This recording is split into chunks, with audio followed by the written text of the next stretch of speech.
Mes chers élèves de la troisième année collégiale, parcours international, option français, les abonnés à ma chaîne Labo des SVT, bienvenue dans cette séance qui est consacrée à la séquence des aliments. Chapitre: les aliments, la digestion et l'absorption. Unité: les fonctions de nutrition et l'éducation alimentaire. Dans cette première activité, on va découvrir c'est quoi un aliment, ou bien c'est quoi les aliments. Qu'est-ce que c'est qu'un aliment? Mes chers élèves, vous savez bien que nous consommons du pain, nous mangeons des légumes, des salades, nous mangeons de la viande, des œufs. Toutes ces substances que nous consommons dans nos repas, ce sont les aliments. Comme vous constatez, les aliments sont d'origine différente.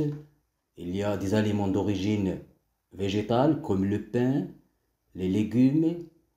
Il y a des aliments d'origine animale comme les viandes, les œufs dans ces plats typiques du Maroc. Dans cette deuxième activité, on nous demande de classer nos aliments selon leur origine. En effet, les aliments diffèrent selon leur origine. Il y a des aliments d'origine végétale, des aliments d'origine animale et des aliments d'origine minérale.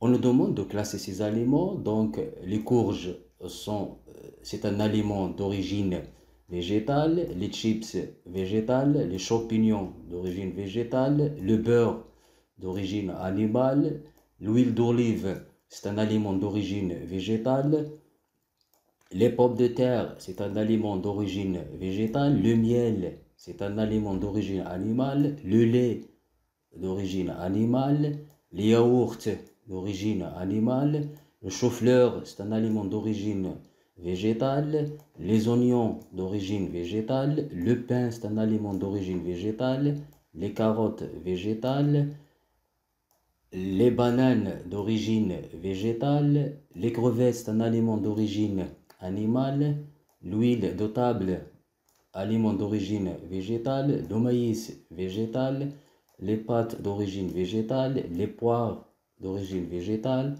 les tomates, aliments d'origine végétale, la viande, aliment d'origine animale, les œufs, aliments d'origine animale, les fromages d'origine animale, les poissons d'origine animale, l'eau, c'est un aliment d'origine minérale parce que on l'extrait de la terre. Le sel de table, c'est un aliment d'origine minérale aussi, il est extrait dans l'eau de mer. Puis le poulet, c'est un aliment d'origine animale. L'eau, c'est un aliment d'origine minérale. Les pommes de terre, c'est un aliment d'origine végétale. L'eau aussi, c'est un aliment d'origine minérale. Vous constatez que je n'ai pas classé par exemple les médicaments ou bien les cigarettes dans les trois cas, du fait que les cigarettes et les comprimés, c'est-à-dire les médicaments, ne sont pas des aliments. En effet, la définition des aliments, ce sont toutes les substances que nous consommons, qu'ils apportent l'énergie pour notre corps, ils protègent notre corps contre les maladies nutritionnelles et elles participent à la croissance du corps. Alors que les comprimés ou bien les médicaments ont d'autres rôles dans notre corps. Aussi, les cigarettes ont un autre rôle dans notre corps. Très bien. Donc, comme récapitulation, les aliments sont les substances que nous consommons. Ils apportent l'énergie, protègent notre corps contre les maladies alimentaires. On va voir quelques cas de maladies alimentaires. Les aliments assurent la croissance. Les aliments, en effet, ils diffèrent, comme on a vu, selon leur origine. On a aliments d'origine animale, aliments d'origine végétale, aliments d'origine minérale. Il y a d'autres différences de point de vue couleur, de point de vue goût. On va voir, est-ce qu'il y a une différence entre les aliments de point de vue leur constituant ou bien leur composition chimique. On va réaliser cet objectif dans les activités suivantes. Donc, deuxième paragraphe, on va voir quels sont les constituants chimiques des aliments. Pour cela, on va réaliser des expériences et on va utiliser ce qu'on appelle les réactifs chimiques ou bien les indicateurs chimiques. Ce que vous voyez dans ces bouteilles-là, au laboratoire, on les appelle les réactifs chimiques. On va voir leur nom et leur rôle dans l'activité suivante. Donc, on va voir la liste des réactifs chimiques et leur rôle, cette liste que vous devrez apprendre. Ces réactifs sont l'eau iodée. L'eau iodée est utilisée pour, ou bien son rôle, c'est la mise en évidence de l'amidon dans les aliments. En effet, en contact de l'amidon, l'eau iodée donne une coloration bleu foncé. L'acide nitrique, son rôle, c'est la mise en évidence des protides dans les aliments. En effet, ce réactif donne une coloration jaune avec les protides. Et puis, la liqueur de Phéline. Ce réactif chimique sert à la mise en évidence des sucres simples comme le glucose, l'eau maltose dans les aliments. Elle donne un précipité rouge brique après chauffage. Et puis, le nitrate d'argent. C'est un réactif chimique qui sert à la mise en évidence des sels de chlorure dans les aliments. Il donne un précipité blanc qui noircit sous l'action de la lumière lorsqu'on ajoute au filtrat des aliments qui contiennent des sels de chlorure. Et puis, l'oxalate d'ammonium. C'est un réactif chimique qui sert à la mise en évidence des sels de calcium dans les aliments. Il donne un précipité blanc lorsque il est ajouté au filtrat d'un aliment qui contient des sels de calcium. Très bien. Donc, comme récapitulation, pour mettre en évidence les constituants chimiques ou bien les composants chimiques des aliments, on réalise des expériences avec les réactifs chimiques. On les appelle aussi des indicateurs chimiques. Un indicateur chimique est un produit chimique qui donne soit une coloration ou soit un précipité caractéristique en contact avec les aliments. Certains indicateurs comme l'eau iodée et l'acide nitrique, on les ajoute aux aliments directement. Alors que la liqueur de Feeling, l'oxalate d'ammonium et le nitrate d'argent, on les ajoute au filtrat des aliments. On va voir dans une activité suivante, prochaine, comment on prépare le filtrat d'un aliment. Donc, comme récapitulation, la liste des réactifs ou bien des indicateurs chimiques que vous allez apprendre sont l'eau iodée. Son rôle, c'est la mise en évidence de l'amidon. Le résultat positif, il donne une coloration bleu foncé. L'acide nitrique, il sert à la mise en évidence des protides. Il donne une coloration jaune. La liqueur de Feeling, il sert à la mise en évidence des sucres simples comme le glucose et l'eau maltose.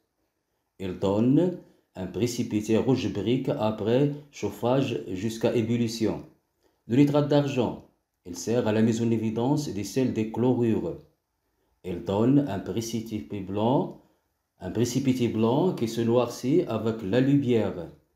L'oxalate d'ammonium, il sert à la mise en évidence des sels de calcium. Il donne un précipité blanc. Très bien. Et maintenant, on va voir dans cette activité comment on met en évidence les lipides dans des aliments. En effet, la mise en évidence des lipides ou bien des graisses ne nécessite pas l'utilisation d'un réactif chimique.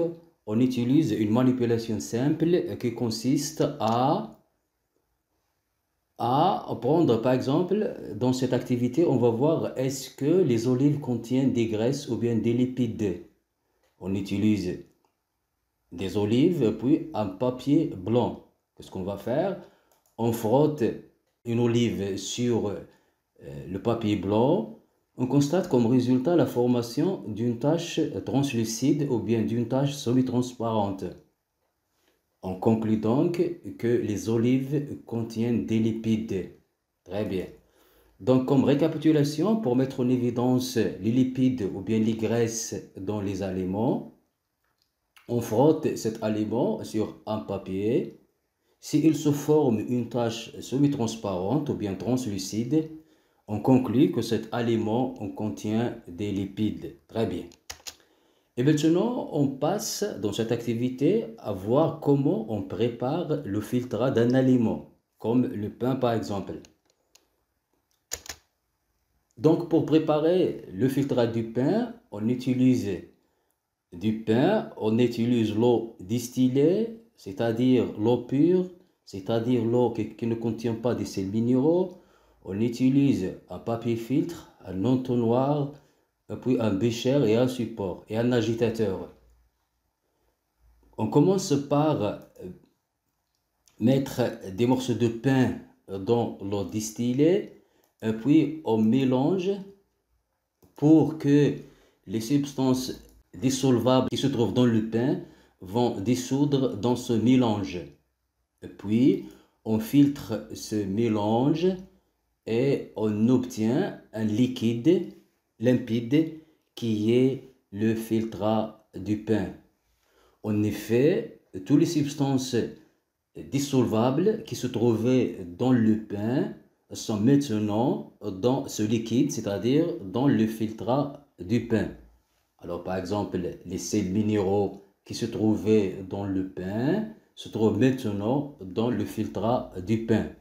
Pour chercher si le pain contient des sels minéraux comme les chlorures, on va les chercher dans le filtrage du pain en utilisant le réactif qui s'appelle le nitrate d'argent. Très bien.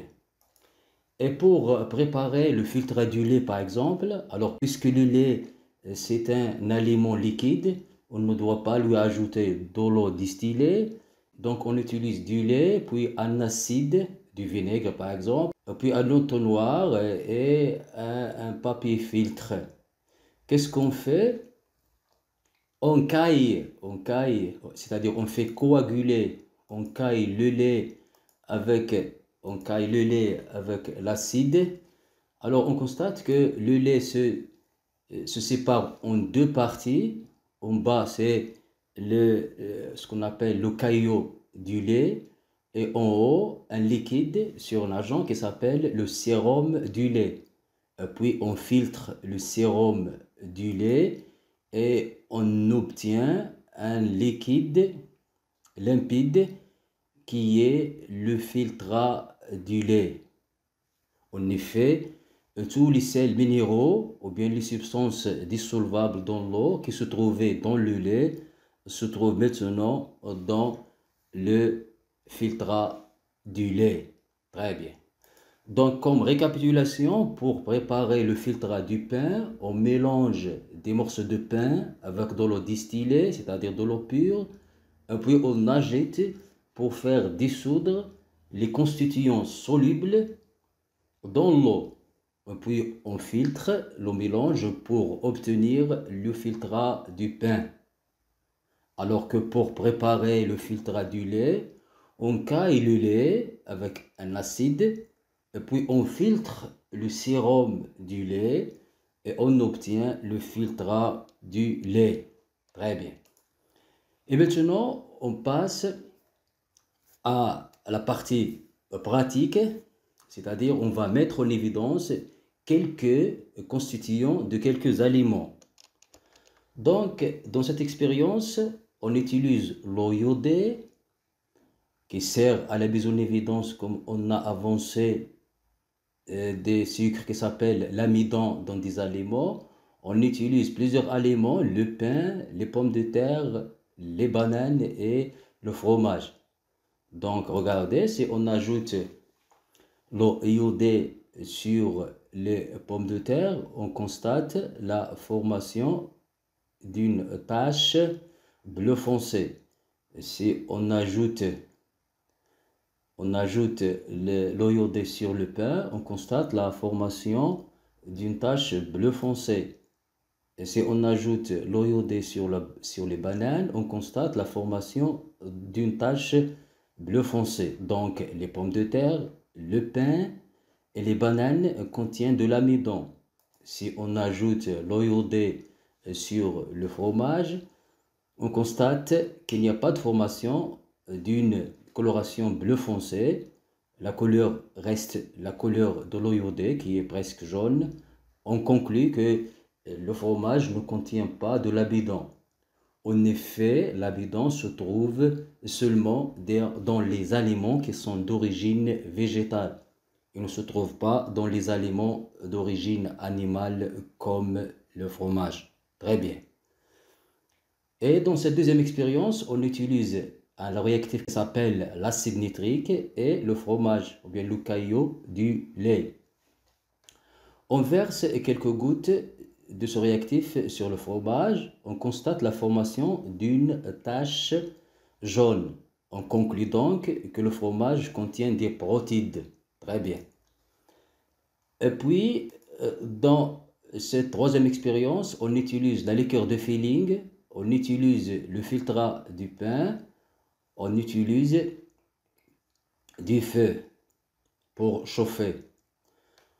Donc, on ajoute la liqueur de filling au filtrat du pain, puis on chauffe jusqu'à ébullition. On constate la formation d'un précipité rouge briquet. On conclut donc que le pain contient un sucre simple qui est le glucose. Très bien.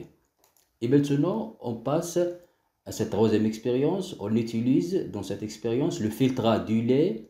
On utilise aussi l'oxalate d'ammonium qui sert à la mise en évidence des sels de calcium. On ajoute quelques gouttes d'oxalate d'ammonium au filtrat du lait. On constate comme résultat la formation d'un précipité blanc. Donc on conclut que le lait contient des sels de calcium. Très bien. Alors maintenant, dans cette quatrième expérience, on utilise le réactif qui s'appelle le nitrate d'argent, puis on utilise le filtrat du pain. On ajoute quelques gouttes du nitrate d'argent sur le filtrat du pain. On constate la formation d'un précipité. On constate la formation d'un précipité blanc qui noircit sous l'effet de la lumière. Donc, on conclut que le pain contient des sels de chlorure. Très bien. Donc, comme récapitulation, dans ce tableau, on a résumé les expériences, les résultats et les conclusions. Le pain plus l'eau iodée, la pomme de terre plus l'eau iodée, les bananes plus l'eau iodée donnent une coloration bleu foncé ou bien bleu-violet. Ce qui signifie que le pain, la pomme de terre, les bananes contiennent de l'amidon. Lorsqu'on ajoutait l'acide nitrique au fromage du lait, on constate coloration jaune. Donc le fromage contient des protides. Lorsqu'on ajoutait la liqueur de filling au filtrat du pain et on a chauffé, on a constaté la formation d'un précipité rouge briquet. Donc le pain contient un sucre simple qui est le glucose ou bien le maltose. Et puis, lorsqu'on ajoutait l'oxalate d'ammonium au filtrat du lait, on a constaté la formation d'un précipité blanc. Donc le lait contient des sels de calcium. Lorsqu'on ajoutait le nitrate d'argent au filtrat du pain, on a constaté la formation d'un précipité blanc qui noircit sous l'effet de la lumière. Donc le pain contient des sels de chlorure. Lorsqu'on a frotté une olive sur un papier blanc, on a constaté la formation d'une tache semi-transparente ou bien translucide. Donc les olives contiennent des graisses ou bien des lipides. Très bien. Et maintenant, comme conclusion, lorsqu'on regarde ce tableau qui résume, on observe ce tableau qui résume la constitution de 100 grammes des aliments, voilà 100 grammes des aliments, on constate les aliments comme les viandes, les abats, le volaille, les aliments, les légumes, les céréales, etc. Les aliments sont tous constitués par des substances les sels minéraux, comme le sel de calcium, de potassium, du fer, ils sont constitués par des glucides, des protéines et des lipides. Les protéines et les lipides et les glucides sont appelés des substances organiques.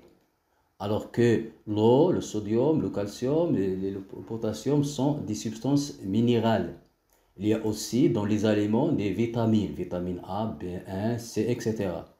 Donc tous les aliments que nous consommons sont composés, regardez, sont composés des sels minéraux et sont composés des substances organiques. C'est pour cela qu'on appelle nos aliments, on les appelle des aliments composés, c'est-à-dire ils sont composés, sont formés, constitués d'un mélange de l'eau, des sels minéraux, des glucides, des protéines, des lipides et des vitamines. Alors que ces substances minérales et organiques, on les appelle des aliments simples. Très bien. Donc, comme conclusion, nos aliments que nous consommons sont composés des molécules ou bien des substances organiques et qui sont les glucides comme l'amidon, le glucose, le maltose, le lactose, il y a d'autres sucres, sont composés des protéines ou bien des protéines, sont composés des lipides et des vitamines. Et sont constitués aussi par des molécules ou bien des substances minérales qui sont l'eau et les sels minéraux. C'est pour cela qu'on les appelle, nos aliments, on les appelle donc des aliments composés. Alors que les molécules organiques, c'est-à-dire les substances organiques et les substances minérales qui composent les aliments, sont appelés des aliments simples. Très bien. Mais cette composition diffère du point de vue quantité, c'est-à-dire du pourcentage des substances minérales et organiques qu'ils contiennent. De cette façon, on classe nos aliments en trois catégories. Il y a des aliments qui sont riches en protéines. Comme vous voyez ici, les protéines, comme les viandes, sont très riches en protéines. Les viandes, 20, 18. Aussi, les légumineux sont riches en protéines. Puis, il y a des aliments qui sont riches en glucides, comme par exemple, dans cette colonne-là, regardez ici, par exemple, les aliments, par exemple le pain, 50%, les dérivés des céréales. Il y a des aliments qui sont riches en lipides, comme les huiles et les beurres. Très bien. Donc, vous voyez cette image, les aliments qui sont riches en glucides, les aliments qui sont riches en protéines, les aliments qui sont riches en lipides et des aliments qui sont riches en sels minéraux et en vitamines. Très bien. Donc, comme conclusion, on classe les aliments selon leur composition chimique en aliments glucidiques, c'est-à-dire des aliments riches en glucides, comme le pain, les légumineux, les fruits secs, etc. Les aliments protéiques ou bien protéidiques, c'est-à-dire les aliments qui sont riches en protéines, comme les viandes, les poissons, les légumineux, les œufs, etc. Les aliments lipidiques, c'est-à-dire les aliments riches en lipides, comme les huiles. Et les aliments riches en vitamines, comme les fruits et les légumes. Très bien.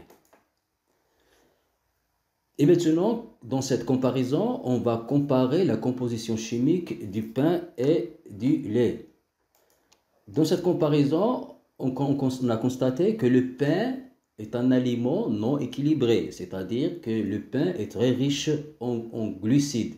Plus de 50% du pain est constitué par le sucre, alors qu'il contient seulement 1,5 grammes par 100 grammes du pain des lipides. C'est pour cela qu'on dit que le pain est un aliment non équilibré. On a constaté aussi que le pain ne contient pas les substances indispensables à la croissance, comme les sels de calcium et les vitamines. C'est pour cela qu'on appelle le pain un aliment non complet. Alors que le lait est un aliment équilibré, c'est-à-dire qu'il contient une quantité équilibrée des sucres, des lipides et des glucides. En effet, il contient 5,2 grammes par 100 grammes du lait des glucides, 3,4 des lipides et 3,5 grammes des protéines. C'est pour cela qu'on l'appelle le lait est un aliment équilibré. Et on a constaté aussi que le lait contient toutes les substances nécessaires à la croissance, surtout du nouveau-né, comme les sels de calcium et les vitamines. C'est pour cela qu'on l'appelle le lait, c'est un aliment équilibré et complet. Très bien. Mes chers élèves, on est arrivé à la fin de cette séance. Je vous invite à vous abonner à ma chaîne, Labo des SVT. J'attends vos observations et vos remarques pour améliorer ces productions pédagogiques. Pour télécharger ces animations, visitez le lien en dessous de la vidéo. Merci, au revoir.